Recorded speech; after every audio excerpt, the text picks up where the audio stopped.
I do think there's a right way to pronounce Sanskrit because it is a language of sound and because it is about where your tongue is placed in your mouth to create vibrations, to create energetic shifts within you. And that's why there's an importance there. So that you're respecting the culture, sure, that's one thing. But the second thing, so that you're getting the most out of actually pronouncing it correctly and the vibrations and the energy.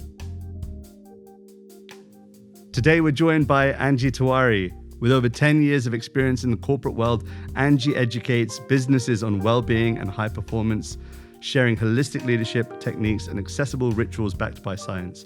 She's dedicated to increasing emotional intelligence, reducing burnout and imposter syndrome, and elevating company culture. Angie is a qualified yoga, meditation, and breathwork coach, as well as an Ayurveda lifestyle and nutrition consultant. Her coaching extends to high performers and athletes, and Angie is the founder of Tawari Yoga and Unearthed, her well-being community, membership platform, and retreats.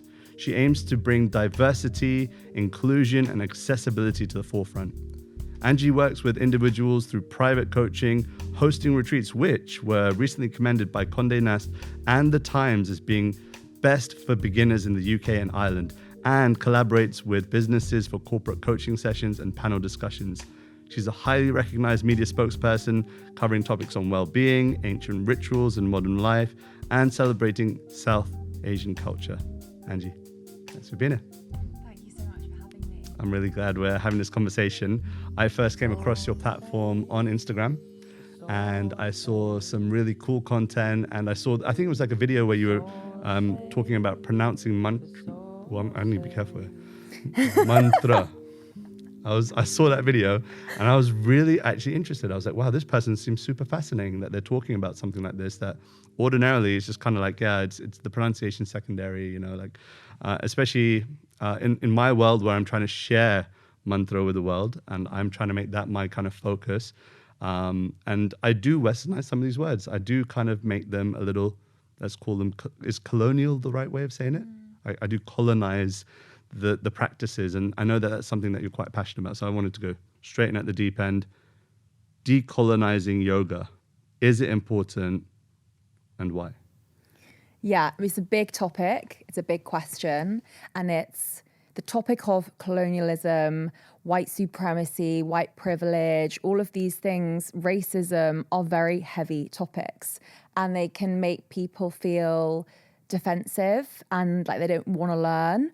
And I'm really conscious that word decolonizing does that. But I also don't think that because they are deep topics, we shouldn't tackle them. And I really believe there's a way in tackling these topics that allows more people to feel included and part of the conversation.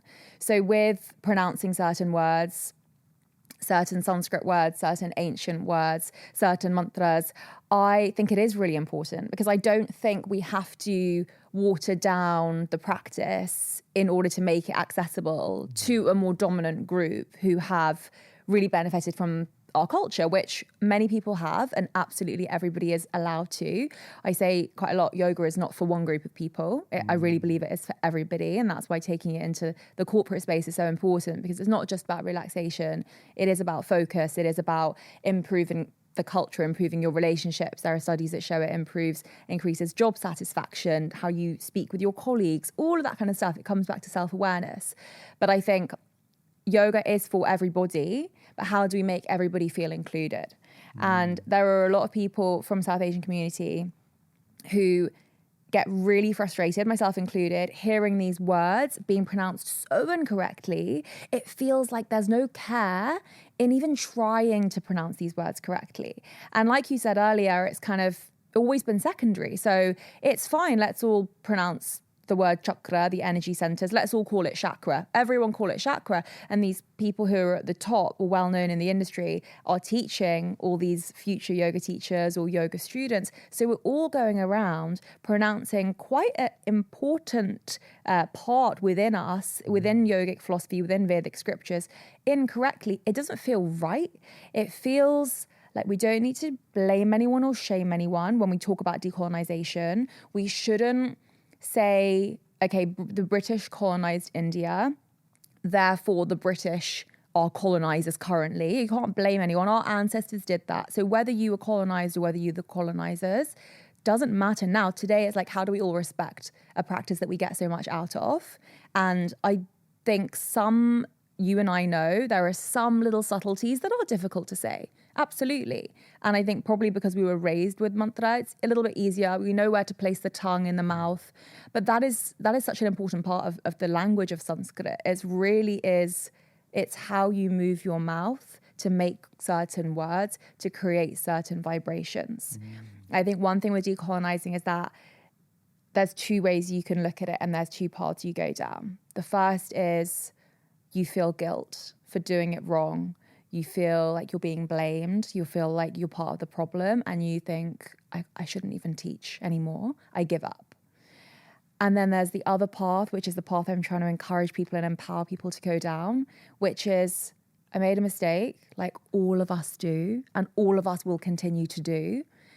How do I write that mistake? How do I make it correct the next time I say it? How do I learn how to say this word correctly? And that's what I try and do through my Instagram, is share little snippets of, here's how you pronounce it correctly. And people, because they want to learn. And when they chant a mantra, they want to know what's the meaning rather than just chanting it blindly without any understanding. It kind of loses the meaning 100%. And it loses it kind of makes the culture feel like, oh, that's not really important. Like, we don't have to say these words correctly, like it's fine. So that is why decolonization is important. But I caveat it with, how do we bring that conversation to light? And how do we do it in a way that makes people who are not from the culture and from the culture feel included and feel part of the conversation? And like, they're safe to be able to make mistakes. Like, it's a safe space. You can make a mistake. We all do.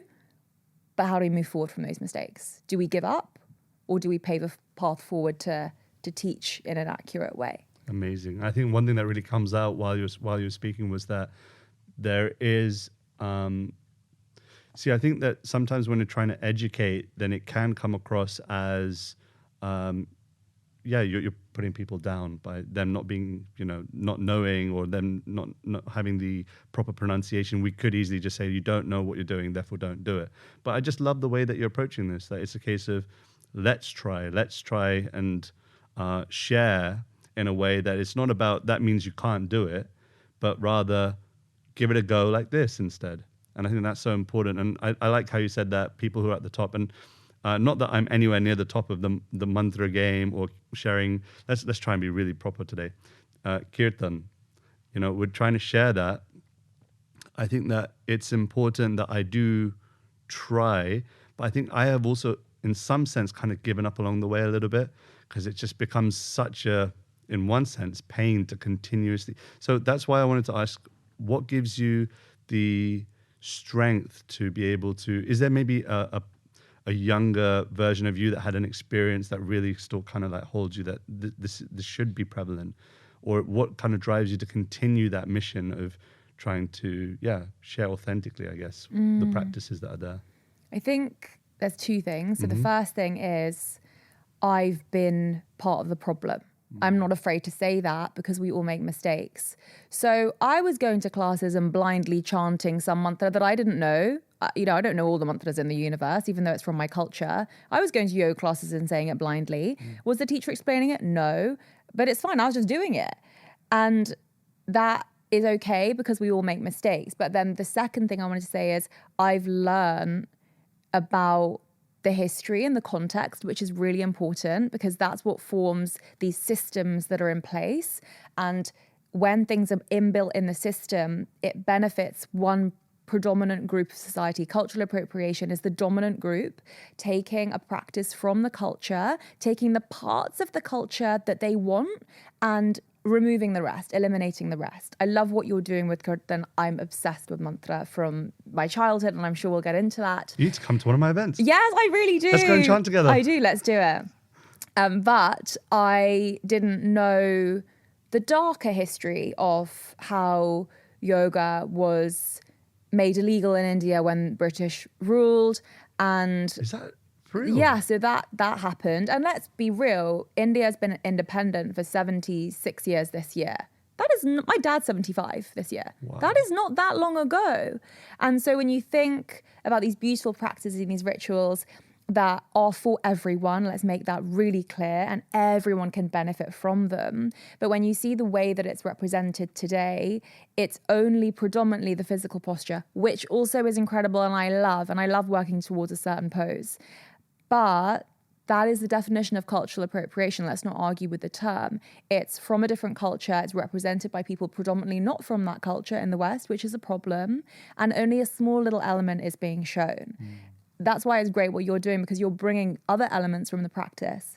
But knowing that and realizing that, and then doing the work to learn about the history, which has only really been happening over the last couple of years, has been a really painful experience for me and definitely caused some anger within me.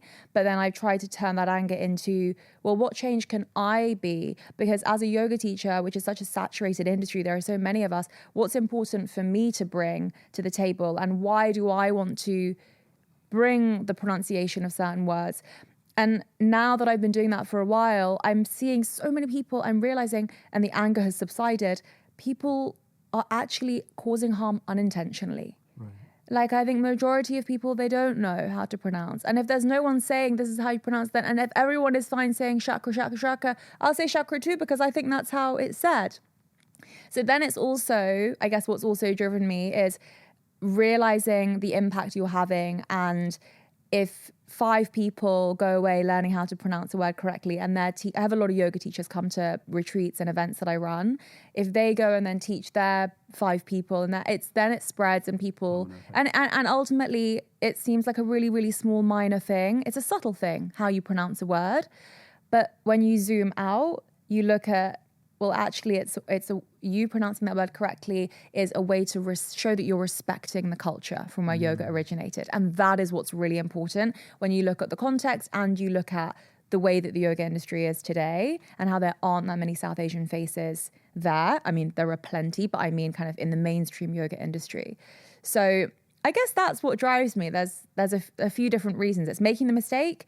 It's understanding what happened way back when and really appreciating my culture more, which I've done as I've got older. And then the third thing is seeing the change that you're making and being inspired to make more and more change. Because there are so many words that are being pronounced incorrectly, and that's okay. But if I can help people know how to pronounce it correctly, then that's me doing my little bit. Yeah, I love that. And what kind of pinpointed me to, or what prompted me to having this conversation with you was I went to New York and did an episode with Eddie Stern. And he said that he feels that the yoga tradition and Hinduism are linked. And he made it really clear. He said that we've kind of cut out Hindu from yoga. Yeah. And actually, it's the other way. There is no yoga without Hindu. And so even that, the word Hindu, I know the origins, and it's not actually, there's no such thing as the word Hindu. It's, for those that didn't know this, that the word Hindu comes from when the British came to India and they found a colony living on the river Sindhu. And because they didn't know what the religion was called, they just called them, oh, these are the Hindus. They couldn't even say the Sindhus. These are the Hindus.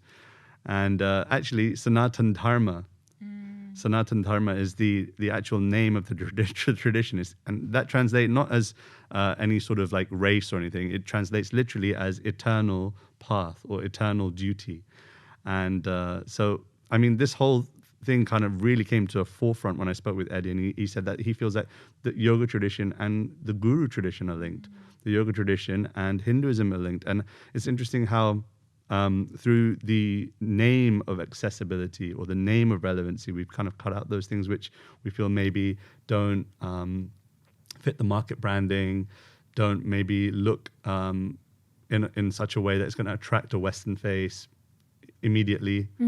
So and all those things you're describing, that is the definition of cultural appropriation. Straight up. But we need to be careful with how we respond to that word. And I think there are definitely some people who are bringing deep topics to light in a way that makes you want to be defensive because you feel like you're being attacked. And I think partially it's that. And then I think partially it's you need to be self-aware and you need to apply the yoga to how you are coping with that situation when it comes up so that you feel more open to want to make a change, because that is the definition of the appropriation. So then how can you appreciate it? But I think to your point, people are religion, people are scared to do practices that are for religion that's not necessarily their religion. They might not be religious at all.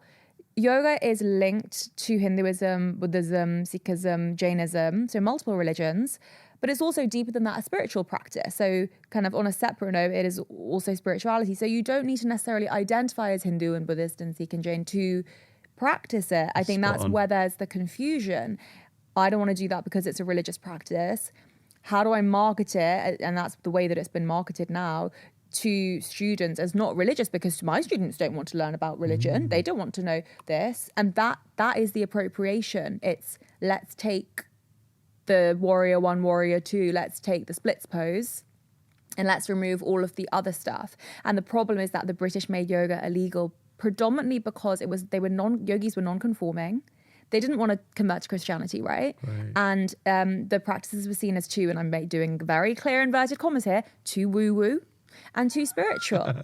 And so then, well, fast forward to today, when you understand the context, you understand, oh, this is quite problematic, actually, the way that the world is represented and the way that it's so normalized to see yoga teachers look a particular way and not go deeper. Why is there no one from the culture from where yoga originated here? Like that's so bizarre. But it's not bizarre, because if you close your eyes right now and you visualize a yoga teacher, be honest, what are you seeing? Lululemon. Lululemon. I'm joking. What do I see? I'm seeing... Describe the person that you see when I say the word yoga teacher. I see a man. I see Indian skin. I see him wearing, what do you call, I don't even know what it's called. Like, it's like, this is just first impression, okay? Like a dhoti. Like I think it's like a loincloth, yeah. A loincloth, but it's rolled up. So it's kind of like more lungi style than it is the dhoti style.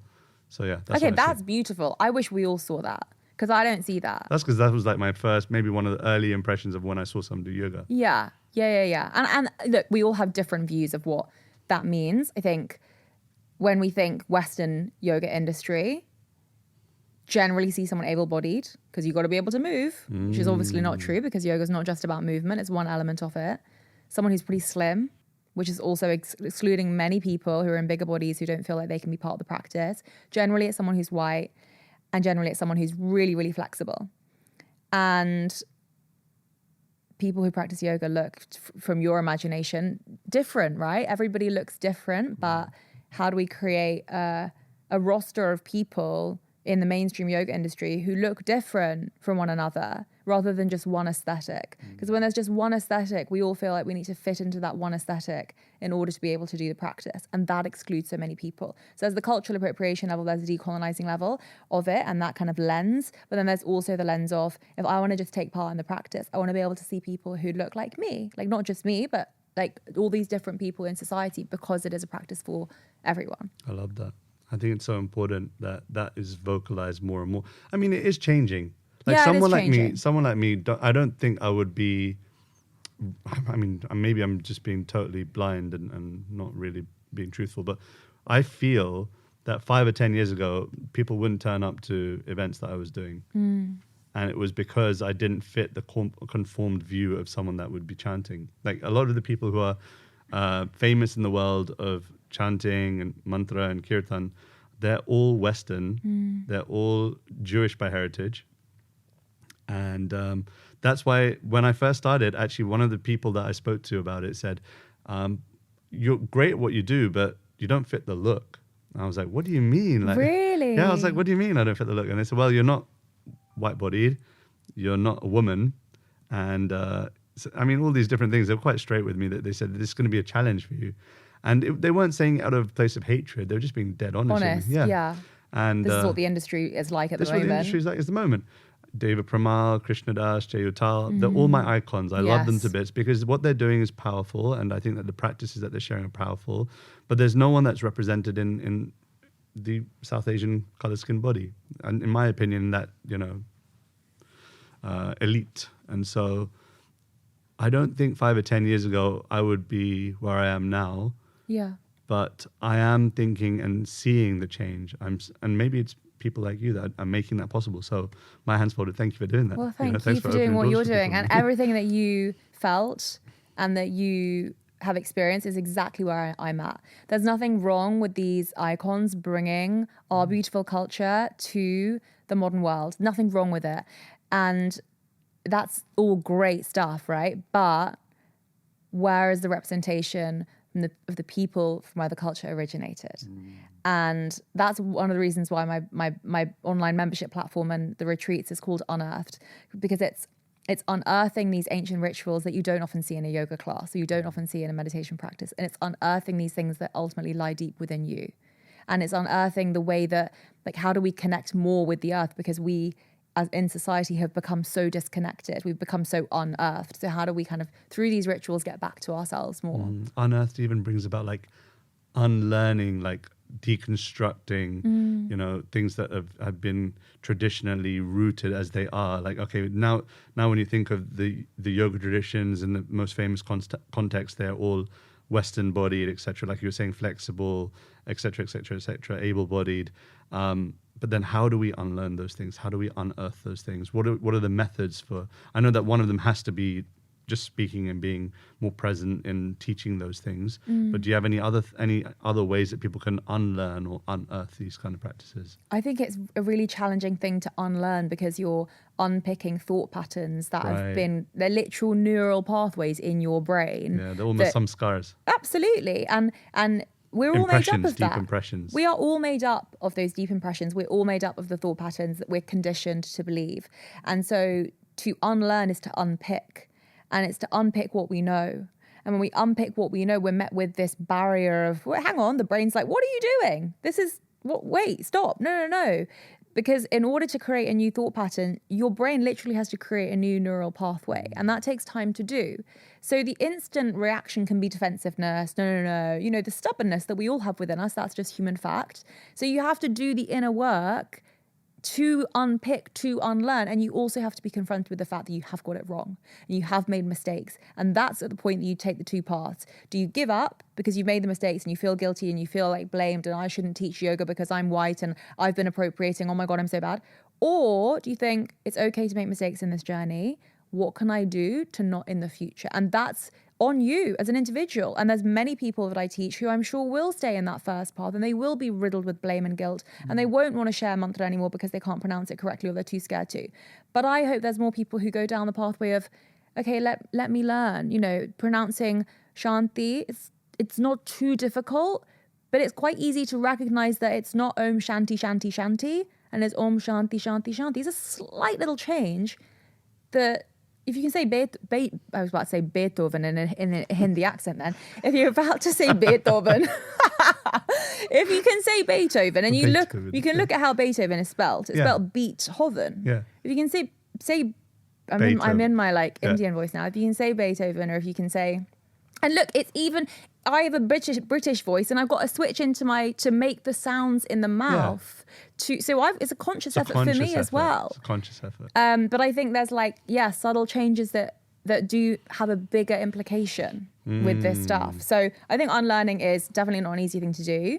And you have to step up to the plate and you've got to do it. If you really are dedicated to the practice, especially if you decided to teach, I believe you have a responsibility to the culture. I believe you have a responsibility to the ancient indigenous art of yoga and to give respect to it, to not be afraid of doing that work. Yeah, I mean, that's one of the main reasons why I've decided to have, right now I've got one India retreat that happens. Amazing. And next year we're going to do two, because people were saying, why don't you do Bali? And I was like, well, with the practice of kirtan and mantra, I feel it's rooted in India and I want to take people back to that.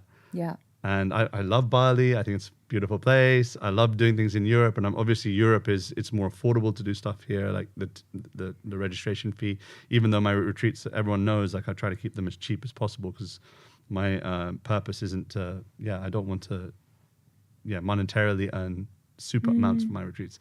But the point is that, yes, European retreats, but I want to take people to the place where these practices originate. Yeah. And I think there's a beauty in that, because even I don't know everything, I'm still trying. That is absolutely it as well. It's so many people ask me like, oh, where should I do my teacher trip? I'm like, I don't know. Yeah. There are so many yoga teacher schools out there. You've got to do your own research. I don't have one school. I'm going to always say this school, this school, this school. Right. Not even the school I went to. Right. You need to do your research. What's important to you? What do you want to learn? Because as yoga teachers, we should be constantly learning, and everyone actually, forget what your industry is or what your role is, constantly learning, constantly growing, constantly being that seeker And I think when you lose that willingness to seek and eagerness to learn, then what is life about? Like it's such a vast topic, and there's so many depths and layers you can go to through the practice of meditation and through your breath, that there's constantly more to explore, because we're always evolving as humans. So there's also being open, I think, to share. Like, we don't always know everything, and that's okay.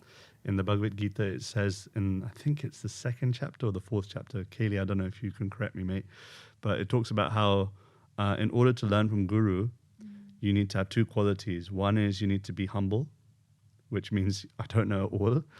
And the other is you need to be enthusiastic. You need to have a desire to actually want to learn. Yeah. Without those 2 qualities, like you could be really eager, but then, full of pride and a lack of humility.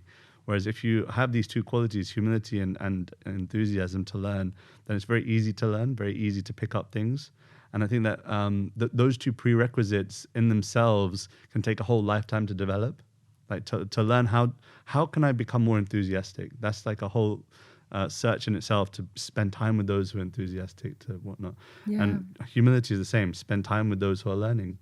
And it's the quality of the teacher as well as the quality of the student, because I think it's like the first, like at least half the chapter is in the Bhagavad Gita is Arjuna asking questions, asking, I'm in this like mental conflict. What do I do? What it's do only do? Chapter 4 where Krishna responds, and chapter like 18, like towards the end. But all the time, you're just like, what do I do? It's the mental turmoil and conflict that everybody can resonate with having.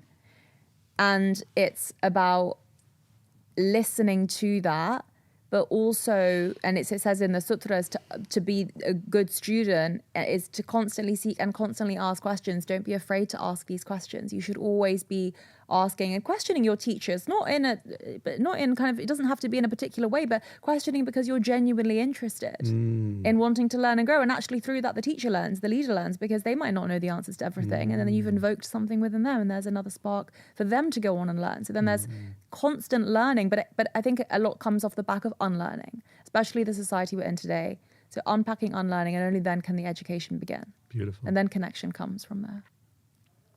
My spiritual teacher, my guru, he's actually German-bodied. Okay. So he's not born from India. But he once told me, he said his number one desire in this lifetime is to become a good student. Like he said, that's my first service. My first service is to become a good disciple of my spiritual teacher. Yeah. And that was like very eye-opening for me, because it meant that no matter what level of, you could be doing hundreds of people in a van, you could be having, retreats all over the world, teaching in big arenas. But my number one service is to always be a student, to try and see what is it that it's not that why is the world why is it as it is? It's what is this trying to teach me? Yeah. What is this world trying to teach me? There's a lesson in everything. Straight up. And the practice, what it's given me is in being able to look at every situation that happens, and rather thinking, why has this happened to me? What did I do? So, but actually looking at, what is this teaching me? Where is the lesson? Yeah. What could I have done better? Sure. What can I learn from this to apply in the future? Yeah, I mean, selfishly, that's the reason why I do these podcasts. Yeah. Because I'm forced to listen to other people's perspectives, people that I've never met before. Like, this is the first time we're meeting in person. And it's forcing me to actually learn. And I think that that's sometimes necessary, to step outside the comfort zone and just go, what is it that this person's going to share that I can just take away, that I can apply in some way, shape or form? So one thing that I'm going to try and do is I'm going to try and watch something about the history of yoga. Because I know nothing, like literally about the history of yoga and like the colonization of yoga in India. I know nothing, because it's actually a blip. Like you look at the thousands of years of culture that India's had. Yeah. And then how long was it that the British were in India? So they were officially ruling for 89 years, but technically they were in the country oppressing for about 200. But you're right. Yeah. The culture is so rich and there's so much beautiful history there. So it's important to know. It's painful to realize and to know. And my ancestors were involved with the Salt March and all of this kind of stuff. So you kind of realize, okay, how close it was to home. But then it's also important to learn about what's happened to your ancestors and your culture. Because my focus has always been the ancient Vedic scriptures, like Srimad Bhagavatam, the Chaitanya Charitamrita, which is 500 years ago, Bhagavad Gita 5,000 years ago. That's my like range of knowledge. If you ask me about those things, I feel comfortable. You ask me about the last like 100 years, including independence, I know jack. Like literally don't know anything because it just hasn't been my range of study. Like I've never sat and studied that, or never even, to be honest, like I watched a film on Mahatma Gandhi, and that was like when I was 10 or 11 years old. But since then, I haven't got a clue. I haven't got a clue. So I'm taking that away. You mentioned the word meditation, and I know you're a teacher of meditation. And we haven't done this in a while, but I'd like to do some meditation. Let's do some meditation. We need to change how we're sitting, though. Are we allowed to do that? Yeah. Let's do it. Let's move. Okay, so we're sitting up a little bit more taller. I'm definitely uncrossing my legs. Do I take my shoes off or leave them on? You can leave your shoes on. I'm taking them off. Okay, take them off. Go for it. Mine are a bit zippy and difficult to get off, so I won't be doing that. And then palms facing up to the sky. Close your eyes. So just in this moment, take some time to observe what's going on in your head.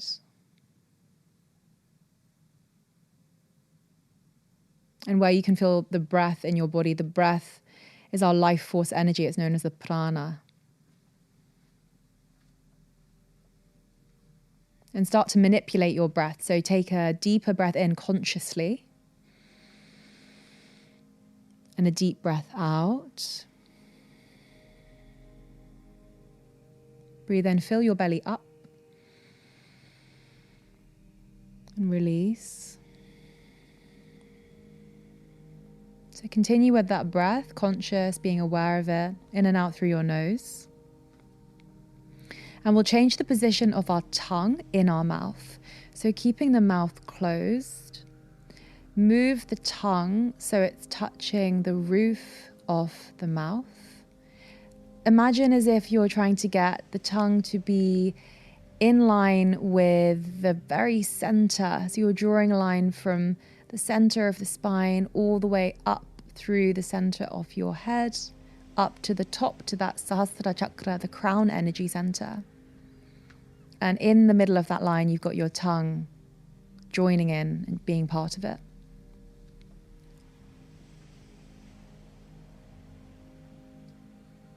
Applying a little bit of pressure, so pushing the tip of the tongue up to the top.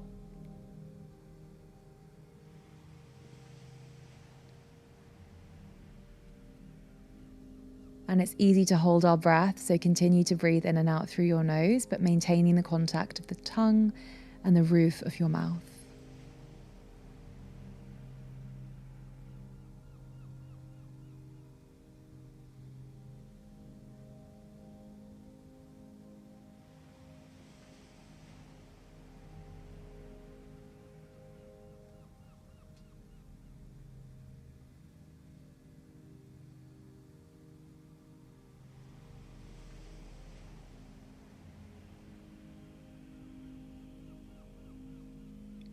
Slowly start to release your tongue, but keep the eyes closed. And take a deep breath in through your nose. Little sigh out through the mouth. Let's do one more like that, breathing in. Breathe out like you're blowing out a candle.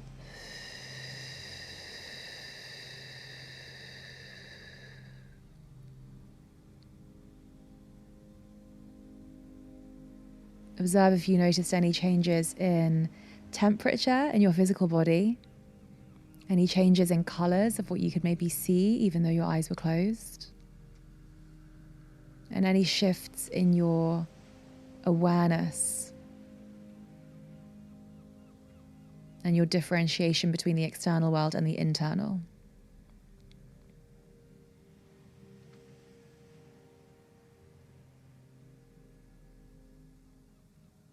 And then slowly open your eyes, but keep the gaze down. And then raise the eyes back up.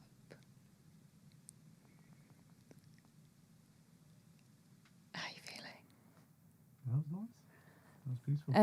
Any shifts, or did you notice anything when your tongue hit the roof? Because some people have some really cool observations. I'd love to hear if you noticed anything. You can say no, by the way.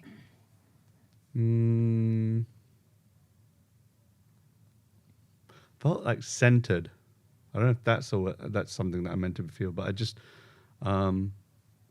like, you know, normally you'd think that when you're hosting a podcast, you'd be thinking about all the other things. But I was just able to just go zoop, and just go, I'm here. This is where I am. And like you can notice, because you can normally feel that when you're nervous or something, or when you're feeling like really mindful of something, the eyes just flickering. Yeah, like that. I wasn't doing that. I mean, we can maybe rewind the camera and you guys can tell me in the comment section if my eyes were flickering. But as far as I could tell, I was kind of really here and present, which was kind of cool. And I mean, one of the observations I had was, you know, when you said notice the temperature of the body, I was like, I feel a little warmer, even though we've got the AC pumping in here. Yeah. I feel a bit warmer. And the color I saw was like a bluey color, purpley bluey color. Okay. I don't know if that means anything. I don't know any of this stuff. So Yeah. Well, I think it's really cool to be able to see colors. A lot of people aren't able to do that. So it's always cool when you can, or if you are able to. But I want to touch on something you said, which was, I feel really centered. I don't know if that's how I was meant to feel. Oh.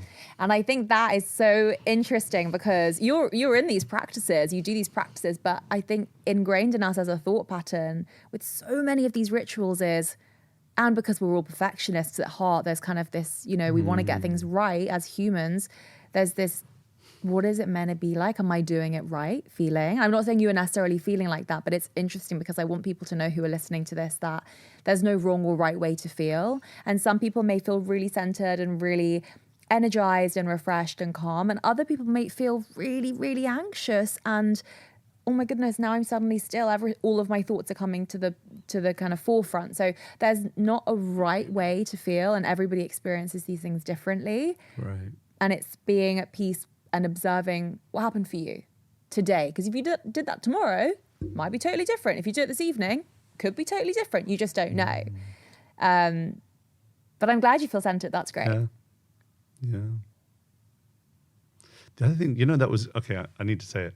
The other thing that was going through my mind was that, do I really agree with everything we spoke about with colonialism and chanting? And I was really wrestling with it. I was like, do I really agree? Like, okay, think about it, Radhika. You're saying all these things about,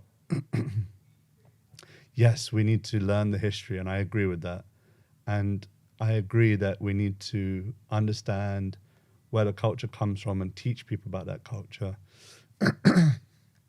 But the other thing during the meditation, it was interesting because there was a clarity and because I felt really like I wasn't thinking about what's next so much. But then I sat with it, I was like, there's some unease because, you know, something about it makes me think the essence is a little more important for me than the detail. Like, for example, I used to get really wound up when people used to say my name wrong. How do you pronounce your name? I say Radhika, even though I know it's Radhika with a A-D-H-I-K with an A on top as well. I don't know what that's called. But it used to wind me up because some people used to call me Radhiki. Yeah. Some people called me, what else are people? Rads. They just give up and they just go Rads. It used to wind me up. And then I just got to a point where the more it happened, the more I just kind of went, it's okay. Like, and in one sense, maybe that's wrong. But I think with chanting, like, for example, maybe I'm being too loose here because maybe I'm talking about too many of the external things. But like, especially with chanting the name of God, like exactly how you said it, like with the meditation, what people are meant to feel and what's actually, it doesn't matter. Like it's a different experience for everyone. Yeah. And for example, chanting the name of God, like I chant the name of Krishna, I chant the name of Ram, and even like there's one mantra I chant Radhe Govinda, and people say Radhe Govinda, like they'll say it really Western, and it used to rub me up, but then I realized that the essence is there. I just want to get your input, like I just want to hear what you're thinking, like. I think this is really important that you raised this because sometimes people go to South Asian yoga teachers for the answer that every South Asian yoga teacher or every South Asian person thinks. We are not a monolith. Right. It's great that we're having a conversation where you have your opinion, I have my opinion, and they potentially might differ. I think that everyone's going to feel different things and everyone's going to bring, like, get different things from the practice. Yeah. And that's why I said, you know, in that meditation, there's no wrong or right way to feel. Absolutely. I do think there's a right way to pronounce Sanskrit because it is a language of sound and because it is about where your tongue is placed in your mouth to create vibrations, to create energetic shifts within you. And that's why there's an importance there. So that you're respecting the culture, sure, that's one thing. But the second thing, so that you're getting the most out of actually pronouncing it correctly and the vibrations and the energy. So that's why I do. But I think you sit with it, you know, like you sit with it. And I have a friend, and at school we all she was the only Radhika that I knew then, but I had never heard that word before. I met her when I was 6 years old, and we all called her Radhika. And I only learned maybe years into our friendship, but actually all of her Indian friends, not that I'm not an Indian friend, but I was one Indian friend in a group of predominantly non-Indian friends. So we all called her Radhika. Even to this day, I call her Radhika. It would be very weird if I called her up and said, "Hey, Radhika, how are you doing?" Because I just know her as that. But I think it's really, really sad that so many, not even South Asian people, so many people with names not from this country have had to put up with people not bothering or not making the effort to pronounce someone's names correctly, that they have had to think, "Do you know what? Doesn't really matter. Just call me what you want." I think that's really, really sad. Because that's your identity, man. That is so important, your identity. And that's why I recently did a post on my Instagram, and it upset me for so long. It still does hurt me a little bit. You don't look Indian. Are you actually Indian? No, but you're not that Indian. Well, I'm not that Indian because I've got a British accent and because I'm fair-skinned. Right. My family are from North India, which is generally fairer skinned. Do not question people's identity. And it's because it's just so important to that person. I think it's sad when people have to, change the way that their name is pronounced, which is so core to who they are, in order to make the other person feel less guilty about pronouncing their name incorrectly. And so that then extends to when we're chanting mantra. I also think on a separate note, sorry, just really quickly, that when people learn how to pronounce correctly, and most importantly, when people understand the meaning, they're like, oh, because they have a deeper connection with what does this mantra actually mean? Yeah. Rather than just chanting blindly, they're gonna get more out of that practice. So I think with chanting mantra, whether you understand it or not, you still get the benefits because it's healing. But when you understand it, it takes you to a deeper level of consciousness. It does. And that's what's important, I think, and progressing through the practice. Thank you. I think you've clarified that really, really well. But you have to sit with it yourself and make your own opinion. Like, this is just what I think. I think it's good that we are having this conversation. Yeah. No, I think I pretty much agree with what you're saying. I think it even shows a sign of love, no? Like, you meant to chant the bhav or the mood in which you chant these mantras is with bhakti, with love. And so if you really love someone, you're going to say the name properly, you know, especially when it comes to the name of divinity, the name of God, the name of... So I think it's important. And also, you know what? I was thinking about this. I generally ask people how they like to pronounce their names. And it's because people have got mine wrong so often. And so it means that I naturally go, so, by the way, is it Angie? Is it Tiwari? Is it Tawari? Like, you know, it's important for me because I've been on the receiving end. So it also makes you care about others, actually. So it's interesting. This has been a super, super good combo. And I've been really relaxed around you. Thank you. Oh, good. I feel chilled as well. Yeah, so chilled out. Can we do some quick fire questions? Yeah. You up for it? Yeah, let's do it. I warn you, some people get completely flummoxed by these. Oh, no. Yeah, but it's good fun. Okay, let's do it. Let's do it. I'm ready. Okay, let me find them. Bear with me. They're somewhere here. Here we go. Question number 1. What's something you're curious about right now? Vedic meditation. Really? You want to know more? I want to know more. This isn't a quick fire anymore. I can see it on your face. It's never a quick fire. Everyone that listens to this podcast is like, he never does quick fire questions. I don't care. Tell me more. I guess back to what I was saying earlier about being a seeker, so the word sadhaka. Yeah. So really like diving into being a seeker. I have always chanted mantra. I grew up with my grandma teaching me, my mom, my dad. Like I've always... Do you have any favorites? I love Om Jai Jagadish Hare. Okay. It's one of the first I taught my boy. My husband chants mantra with me. Really? He knew how to chant the Gayatri mantra very early on.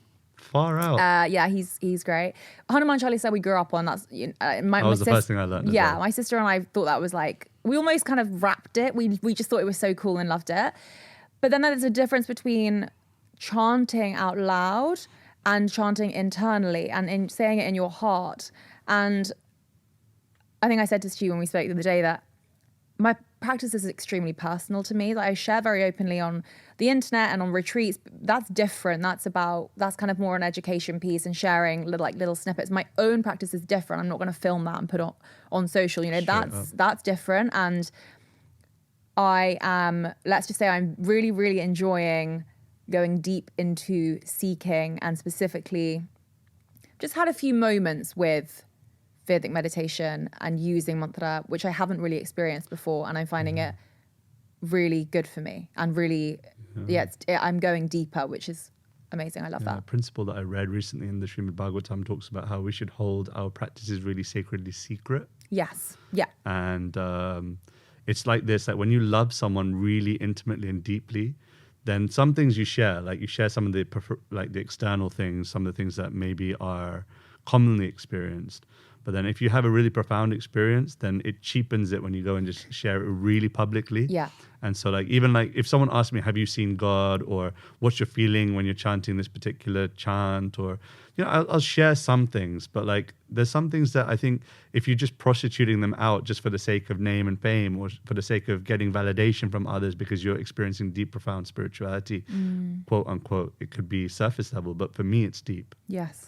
To prostitute that out cheaply, I think it's really important that spirituality doesn't become a culture of showing off our spirituality and showing off our connection. Yeah, absolutely. So I super value keeping things I don't want an opinion on a kind of breakthrough moment where I visualize something. I don't need your like. Right. I don't want your opinion on it. I know what happened. Right. I know because I know deep in my soul what happened and what took place. Yeah. I don't need to share it with anyone. Yeah. I know that I felt the tears that came up. I don't need the validation from anyone. So, but yeah, I would say that at the moment, absolutely, hugely. Far out. What's something you're personally working through at the moment? Finding comfort and acceptance in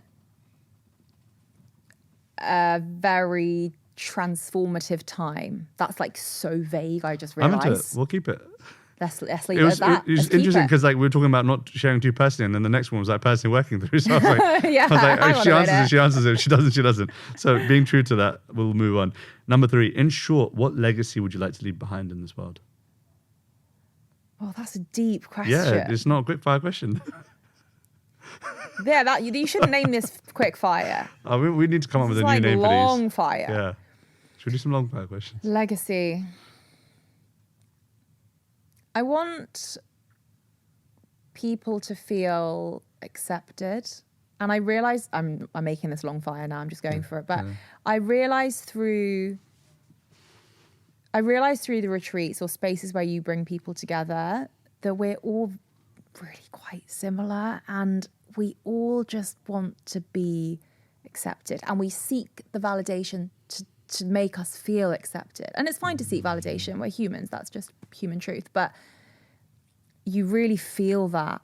And I try and be, especially my close friends who know me, if I back you and you're my close friend, I back you. I'm your hype gal. I am your number one fan. I will support everything that you do. And I want people to feel that, I back you, I accept you. Wow. And people to feel accepted. And also people to walk away from the practices and the experiences that I bring, like retreats, events, or sharing the practice of yoga from my culture, from the ancestors. I want that to make people feel accepted as well. Amazing. Something that came to mind. Radhika Swami shares this quote. He says that the deepest need for every human being is to love and to be loved. And I think that need is it comes out in so many different ways, like acceptance and, so many different, but the deepest inner core is that we want to be loved and we want to express love to others. But because of different impressions of how love is received, we sometimes can close ourselves off to that. So yeah, I know that he probably took the quote from someone else. I think it was Mother Teresa. So I don't know. Maybe someone can check it and let me know. But I'm pretty sure it was from, he's definitely said it. So anyway, just prompted what you were speaking. Number 4, something you used to deeply value, but don't value as much anymore. People's opinions. Straight up. And number 5, this is the last one. If you could create one law that everyone in the world had to follow, what would it be? Speak to people. I feel like there's a lot of fear to get out of your close group knit of friends and to stay in your echo chamber. And when you don't feel so fearful to speak to a stranger or go to a party where you don't necessarily know everyone and have a conversation with someone that you don't know, because then you start to realize we are all a lot more similar, and you kind of regain your faith in humanity. And exactly what you were just saying about the love and be loved, like that, we need to get out of our echo chamber every now and then and put ourselves in situations where we don't necessarily feel comfortable and not be afraid to speak to someone and build connection. This has been an epic episode. No? I'm looking at my team around Please nod. Please nod. They're nodding. They're validating. Give me the validation. Thank you so much, Angie. This has been an epic episode. Thank you so much for being here. Thank you so much for bringing your truth and kindly doing it. Doing it in a way that it's accessible and it's sweetly presented. And I'm really warmed to you. I think that you're an awesome person. And I can't wait to connect outside of this podcast. If you've enjoyed this episode, go and check out Angie. Go and check out all the amazing things she's doing. Go on a retreat with her. Go and find out all the stuff she's doing with Unearthed. And if you found that there was anything in this conversation that helped you, that has given you hope, strength, etc., then feel the permission to re-listen to this episode. It's, yes, I know nowadays everything is a one-time fling, but feel free to go back, rewind, re-listen to it, maybe listen to it in a more relaxing state. Maybe if you're doing something really active right now, feel permission to re-listen to it. Tag us on Instagram, share this far and wide, make this conversation go viral, because I think that honest conversations on wellness and spirituality are very much warranted and so much desired and so much needed in the world. And so I can't do it on my own. I need your help. So please do that for us. And look forward to seeing you on the next episode of For Soul's Sake. Thank you very much. Namaste. For soul